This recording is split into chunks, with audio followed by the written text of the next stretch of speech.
कांग्रेस में कलह जारी है और इसका आसानी से अंत होता दिखता नहीं। सोनिया गांधी की तमाम कोशिशों के बावजूद बदलाव की मांग पर डटे नेताओं का रवैया आज भी वैसा ही है जैसा पहले था। महाराष्ट्र के पूर्व मुख्यमंत्री और केंद्रीय मंत्री रहे पृथ्वीराज चौहान ने कांग्रेस नेता को लेकर एक बार फिर से सवाल खड़े किए। उन्होंने कहा कि देश की अर्थव्यवस्था बेहद खराब दौर में है। चीन के साथ प्रत्येक दिन झड़प की खबरें आ रही हैं। इसके अलावा भी कई और महत्वपूर्ण मुद्दे हैं। इन सब के बावजूद कांग्रेस एक असरदार विपक्ष की भूमिका नहीं निभा पा रही है, क्योंकि पार्टी के पास एक पूर्णकालिक अध्यक्ष नहीं है। इसलिए जरूरी है कि पार्टी के नए अध्यक्ष का चुनाव हो।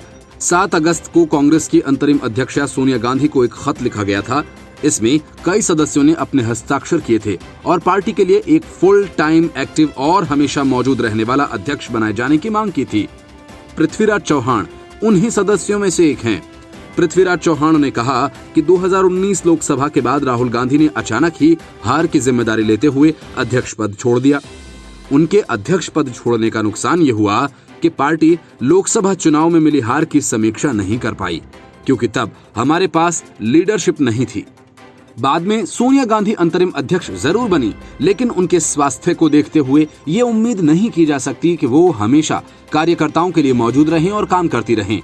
पूर्व मुख्यमंत्री ने कहा, हालांकि हम कई राज्यों में सरकार बनाने में सफल रहे, लेकिन कर्नाटक और मध्य प्रदेश में सरकार नहीं बचा सके।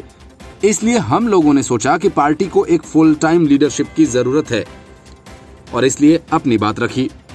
पृथ्वीराज चौहान ने बताया कि उनके जैसे कुछ नेता सोनिया गांधी से मिलना चाहते थे, लेकिन उन्हें कांग्रेस अंतरिम अध्यक्ष से मिलने का समय नहीं दिया गया।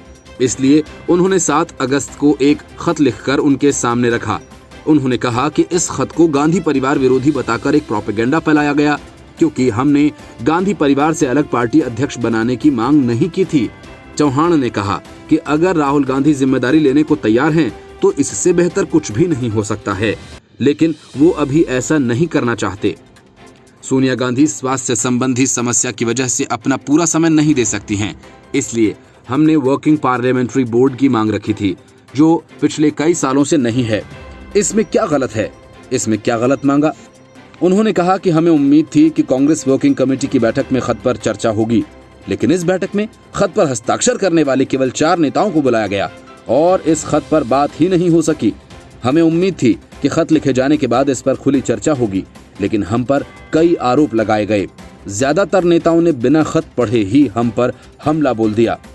पृथ्वीराज चौहान ने कहा कि कांग्रेस वर्किंग कमेटी की बैठक में तय किया गया है कि सोनिया गांधी अस्थायी तौर पर अंतरिम अध्यक्षा बनी रहेंगी, लेकिन मैं राहुल गांधी से अपील करूंगा कि वो अध्यक्ष पद स्वीकार करें या फिर पार्टी नए कांग्रेस अध्यक्ष के लिए चुनाव की प्रक्रिया शुरू करे।